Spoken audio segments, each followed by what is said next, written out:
நாங்கள் இன்றைக்கி காலையில் எங்கே கிளம்பிட்டோம்னு பார்த்தீங்கன்னா, வீட்டில் வந்து கொஞ்சம் காய்கறி, பழம் எல்லாமே காலி ஆயிடுச்சு. சரி அதுதான் போய் வாங்கிட்டு வந்துடலாம் அப்படின்னு சொல்லிட்டு கிளம்புனோம். கீழே இறங்கி என்னோடய பையனை வந்து கையில் பிடிக்கவே முடியாது. அவன் பாட்டுக்கு கீழே இறங்கி ஓட ஆரம்பிச்சிருவான்.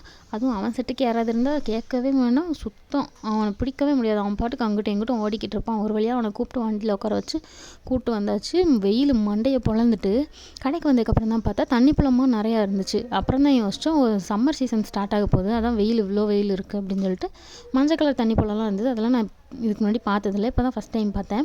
என்னோடய பையனை வந்து கீழே இறக்கி விட்டா அவன் பின்னாடி தான் நம்ம வந்து ஓடிக்கிட்டு இருக்கணுமே தவிர நம்மளால் காய்கறி வாங்க முடியாது. அப்புறம் அவன் கூட ஓடி பிடிச்சி தான் விளாண்டுட்டு இருக்கணும். அதனால் அவனை வந்து ஒரு ட்ராலி எடுத்து அதில் உட்கார வச்சு கையில் மொபைலில் ரைம்ஸ் போட்டு கொடுத்தா அவன் பாட்டுக்கு உட்காந்து பார்த்துக்கிட்டு இருப்பான். சரி, எனக்கு என்னோடய ஹஸ்பண்டுக்கு என்னோடய பையனுக்கு என்னென்ன பழம் பிடிக்கும் அப்படின்னு சொல்லிட்டு வந்து பழம் தான் வந்து பார்த்துக்கிட்டு இருந்தோம். நாங்கள் வந்து இன்றைக்கி காலையில் சீக்கிரம் வந்ததுனால எல்லா காய்கறி பழம் எல்லாமே நல்லாவே ரொம்ப ஃப்ரெஷ்ஷாக இருந்துச்சு. இது வந்து கிர்னி பழம். இந்த மாதிரி பழம் வந்து நம்ம ஊர் சைடு வந்து நான் பார்த்தது கிடையாது. இப்போ தான் நான் வந்து ஃபஸ்ட் டைம் பார்க்குறேன்.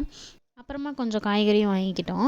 இந்த டைம் வந்து நாங்கள் கொஞ்சம் நிறையாவே காய்கறி அண்ட் பழம் வந்து வாங்கியிருக்கோம். ஏன்னா நாங்கள் இன்னையிலேருந்து டயட்டில் இருக்கலாம் முடிவு பண்ணியிருக்கோம். நிறைய டைம் இப்படி முடிவு பண்ணி அது வந்து அப்புறம் ஸ்கிப் பண்ணிடுவோம். அப்புறம் ஏதாவது சாப்பிடணும்னு தோணுன்னு சாப்பிட்ருவோம். இந்த டைம் வந்து கண்டிப்பாக இருக்கணும்னு சொல்லி நினச்சிட்டு நிறையா ஃப்ரூட்ஸ் அண்ட் காய்கறிலாம் வாங்கிட்டு வீட்டுக்கு வந்துட்டோம்.